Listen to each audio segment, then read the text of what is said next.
ಕೆಲಸ ನಿನದೆ ಫಲವು ನಿನದೆ ಛಲದ ಒಡೆಯ ನೀನು.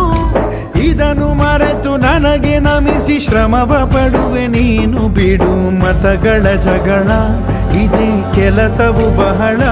ನನ್ನ ಒಲಿಸಲು ಮರುಳ, ಇರೋ ಮಾರ್ಗವು ಸರಳ. ನನ್ನ